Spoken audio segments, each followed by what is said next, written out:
Metro rail திட்டம் அண்ணா திமுக ஆட்சி கட்ட 2 நான் முதலமைச்சர் இருக்கும்போது இந்தியாவிலேயே ஒரு திட்டத்துக்கு அதிகமான நிதியை பெற்ற ஒரே அரசாங்கம் அண்ணா திமுக அரசாங்கம். 63,000 கோடி மத்தியில் இருக்க அரசாங்கத்திட நாம் அனுமதி பெற்று மாண்புமிகு உள்துறை அமைச்சர் மரியாதைக்குரிய அமித்ஷா அவர்களை நேரடியாக அழைத்து வந்து அடிக்கல் நாட்டப்பட்டு அந்த திட்டம் இன்றைக்கு முடியும் தருவாயில் இருக்கிறது.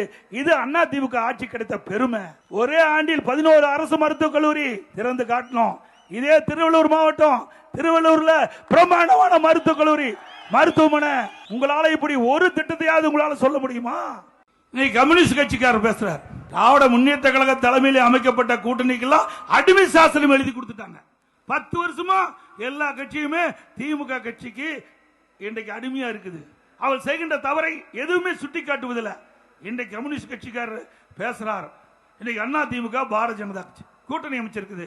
அந்த தேசிய ஜனநாயக கூட்டணி அங்க வைக்கின்ற கட்சிகள் அவர்கள் அந்த கூட்டணியில் அங்க வைக்கின்ற கட்சிகளுக்கு அங்கங்க என்னென்ன தொகுதி கொடுக்கப்படும் என்ற ஒரு அறிவிப்பை கொடுத்த உடனே அதுக்கு ஒரு களங்கம் கற்பிக்கிறார் கம்யூனிஸ்ட் கட்சி சேர்ந்த திரு சண்முகம் அவர்கள். திரு சண்முகம் அவர்களே, நீங்கள் அடிமைத்தனமாக இருக்கின்றது இந்த 10 ஆண்டுல மக்களுக்கு தெரியும். அதனாலதானே கம்யூனிஸ்ட் கட்சி வளராம இருக்குது. எங்க கூட்டணியில் அப்படி இல்ல. தேர்தல் நடக்கும்போது கூட்டணி அமைச்சிருக்கிறோம். தேர்தல் முடிஞ்சு விருப்பப்பட்டா கூட்டணியில் தொடரலாம், இல்லைன்னா அவருடைய கொள்கைப்படி அந்த கட்சி செயல்படலாம். இதே திரு சண்முகம் அவர்கள் ஒரு போராட்டத்தில் கலந்து கொண்டு இன்றைக்கு தொலைக்காட்சிக்கு பேட்டி கொடுக்கின்ற போது குறிப்பிடுகிறார். திராவிட முன்னேற்ற கழகம் அந்த பேட்டி கொடுக்கின்ற பொழுது நிருபர் கேட்கின்றார், திராவிட முன்னேற்ற கழக ஆட்சியிலே கொடுக்கப்பட்ட வாக்குறுதி 98% நிறைவேற்றப்பட்டதாக சொல்கிறார்கள். அது உங்களுடைய கருத்து என்னன்னு கேட்கிறாங்க. அப்ப திரு சண்முகம் அவர்கள் சொல்லுகிறார், எங்க நிறைவேற்றினாங்க அவர்கள் சொல்லுகிறாங்க. ஆனா அப்படிப்பட்ட திட்டம் 98% நிறைவேற்றப்படவில்லை என்று இவரே சொன்னார். ஆக அன்றைக்கு ஒரு பேச்சு, இன்றைக்கு ஒரு பேச்சு.